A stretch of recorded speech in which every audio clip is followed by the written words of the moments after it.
in our state. He partnered with local leaders like those in Newark, New Jersey, to dramatically drive down crime. He was good for the safety of the city in which I live and the one that I led. Part of his strategy was to focus his resources on the most violent criminals. But that also meant that he used something that you know of called prosecutorial discretion. His strategies aligned with that of local leaders and was able to create historic drops. Welcome back to American Mindset, where we break down the news, cut through the noise, and focus on what really matters to protect the principles that make America great. Today, we're diving into a Senate Judiciary Committee hearing where Senator Cory Booker grilled Pam Bondi about her potential role as Attorney General. And believe me, there's a lot to unpack here. Senator Booker. Mr. Chairman, thank you very much for the time. Ms. Bondi, thank you very much. Thank you, Senator. And thank you for being willing to meet with me in my office. I really value that time that we had together. If there's anything that's been demonstrated in this hearing thus far, is there is a serious crisis of faith in our judicial system in America. And we are at a time where, as Judge Learned Hand reminded us in his writings and speeches, that the power of the Constitution is only strong as long as it is believed in and had faith by the American people. And that faith is shaken by so much of the political tumult. And as we have a new administration coming in and a lot of the protestations about retribution or going after political opponents, I know you could expand your empathy enough to understand why there are many that really worry about your independence. But I've heard you over and over again in this hearing, as much as I've tried to focus on it as I've gone back and forth between Senate Foreign Relations and another Floridian, Marco Rubio. But I am hearing from you that you understand that the Attorney General's guiding star is the U.S. Constitution and her client is the American people, that there can be no argument about that. Yes, Senator. Yes. And more than that, though, I hope that you, should you be confirmed, understand that there is an urgency in not just demonstrating through your actions that independence, but beginning to heal this country's lack of faith and shaken faith in that independence, in the U.S. Constitution. History may not long remember what any of us individually do here, but for the sake of our democracy, what you do to restore and repair the American faith, whether they be Democrats, Independents, or Republicans, is vital. I want to switch here to say publicly that when Donald Trump appointed Craig Carpenito as the U.S. Attorney in New Jersey, it was over the objections of myself and then Senator Menendez. I was wrong in my anticipation that he would not do good things in our state. He partnered with local leaders like those in Newark, New Jersey, to dramatically drive down crime. He was good for the safety of the city in which I live and the one that I led. Part of his strategy was to focus his resources on the most violent criminals. But that also meant that he used something that you know of called prosecutorial discretion. His strategies aligned with that of local leaders and was able to create historic drops in our murder rate.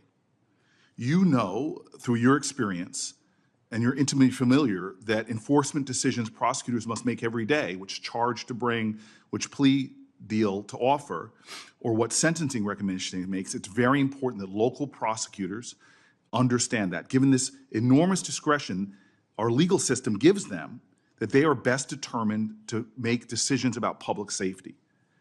I'm very concerned that many people are starting to call for a time in our country where the Department of Justice should prosecute state and local prosecutors who exercise that prosecutorial discretion.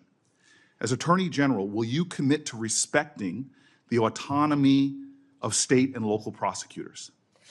Senator, we have to work together with state and local prosecutors. That's what I did my entire career.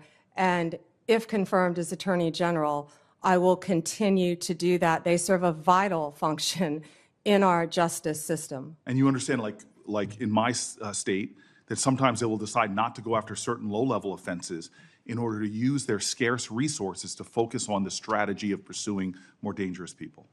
Yes, Senator, I completely understand And that. those decisions shouldn't be politicized if they're part of a larger public safety strategy.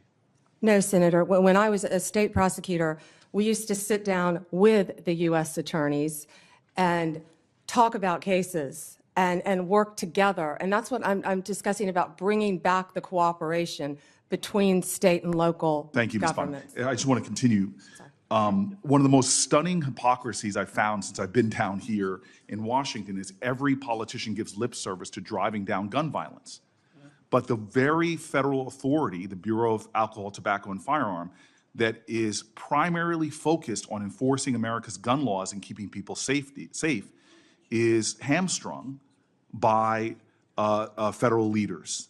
The ATF's core responsibility is assisting in local law enforcement. When I was a mayor, I detailed local law enforcement to the ATF, but I'm stunned at how they have been stripped of resources, of their budget, and all of their capabilities to go after illegal gun running. When I was mayor of the city of Newark, we couldn't find one gun crime that was done with a legally purchased gun. But when I turned to the ATF leader at that time told me in private, we don't have the resources, support, or legal ability to go after these crimes. I am concerned about our ability to fight gun crime in America that threatens our law enforcement officers as well as people in communities from red counties to blue cities. Will you commit to doing everything you can to making sure the ATF has its resources and the legal power to pursue illegal gun runners in our country? Senator, I will do everything in my power to prevent illegal gun runners in our country. When I left being a state prosecutor to run for Attorney General, I almost didn't run because I was working on a wire case involving illegal gun runners. The DOJ issued in 2022 a use of force policy for its federal law enforcement officers. It was approved by the heads of the DEA, FBI, U.S. Marshals, and ATF, and many of them said it is actually a use of force policy that actually protects law enforcement officers as well as protects others from having their rights violated. It was also endorsed by the Fraternal Order of Police and NAPO, the National Association of Police Organizations. This policy is considered best practices in law enforcement. Will you commit to continuing this policy? Senator, I have not read the policy. I will review the policy, and I will report back directly to you if I am confirmed as Attorney General, and consult with law enforcement. Absolutely. And I would appreciate if you looked at the policy and I submit questions for the record, hoping that you can elucidate maybe more of your thoughts on this. Certainly. And then I will also say, as my last question, because I see my time has run out and I look forward to a second round, the DOJ issued a policy regarding chokeholds, which limited the use of no-knock warrants and chokeholds. It's worth noting that Florida has outlawed no-knock entries altogether since 1994. Would you commit to continuing the 2021 DOJ policy on these issues? I'm familiar with the policy. I have not read it. I'm committed to reading it and studying it and reporting back to you on that policy once again. Thank you. Mr. Chairman, thank you. Senator Hawley. Thank you very much, Mr. Chairman. Ms. Bondi, welcome. Right off the bat, Congratulations. Senator Booker talks about a crisis of faith in the judicial system. Now, let me tell you something. This so-called crisis of faith didn't pop out of nowhere. It's been fueled by politicians on the left who have spent years demonizing law enforcement, questioning the legitimacy of the courts, and pushing divisive narratives. They've undermined the rule of law, and now they're acting shocked that Americans are losing faith. The hypocrisy is stunning. Booker goes on about how the Attorney General needs to prove their independence. And I agree, justice should be blind, and the Attorney General should serve the Constitution, not a political party. But let's be honest here. Where was this concern when Obama's DOJ was weaponized for political purposes? Or when Merrick Garland turned a blind eye to violent riots in our cities? Independence sounds great in theory, but let's see if Booker holds everyone to the same standard. Now, I have to give credit where it's due. Booker actually praised Craig Carpenito, a Trump appointee, for his work in New Jersey. Carpenito focused on prosecutorial discretion, prioritizing violent criminals over low-level offenders, and that led to historic drops in crime. This is the kind of common-sense approach we need more of in America. But here's my issue. Why do Democrats only praise tough-on-crime policies when it's politically convenient? They spend most of their time pushing soft-on-crime policies that leave our communities vulnerable. Pam Bondi made it clear she respects the autonomy of state and local prosecutors. That's refreshing to hear because, honestly, we've seen way too much federal overreach in recent years. Conservatives believe in empowering local leaders. They know their communities best. Federal bureaucrats in D.C. shouldn't be micromanaging decisions made on the ground. Bondi's experience as a state prosecutor gives me hope that she understands this balance. Booker talks about the ATF being stripped of resources, and he's stunned that they can't go after illegal gun runners. Well, Senator, maybe if your party spent less time trying to disarm law-abiding gun owners and more time supporting law enforcement, the ATF would have what it needs. Conservatives have been saying this for years. Enforce the laws we already have instead of creating new ones that punish responsible Americans. Illegal gun running is a serious issue, and I'm glad Bondi committed to tackling it head-on. Now, Booker brought up the 2022 DOJ use of force policy, which was supposedly endorsed by major law enforcement organizations. Bondi admitted she hasn't read it yet, but committed to reviewing it. Here's my take. Any policy that protects both law enforcement officers and citizens is worth considering, but we need to make sure it doesn't tie the hands of our brave men and women in uniform. Police officers need the tools and authority to do their jobs without fear of being second-guessed by armchair critics. Booker also pushed Bondi on the DOJ's policies limiting chokeholds and no-knock warrants. Let's get real here. These policies sound good on paper, but in practice, they can make it harder for law enforcement to handle dangerous situations. Florida banned no-knock warrants in 1994, and that's fine for their state. But a one-size-fits-all federal policy? That's dangerous. Let local law enforcement make decisions based on their unique needs and circumstances. Look, folks, this hearing highlighted some real issues, but it also showed the disconnect between what Democrats say and what they actually do. They talk about supporting law enforcement while defunding police departments. They talk about justice while turning a blind eye to violent crime. And now, they want to lecture us about restoring faith in the system? Give me a break.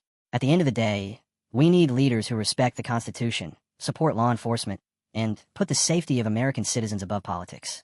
Pam Bondi has a solid track record, but actions speak louder than words. We'll be watching closely to see if she delivers.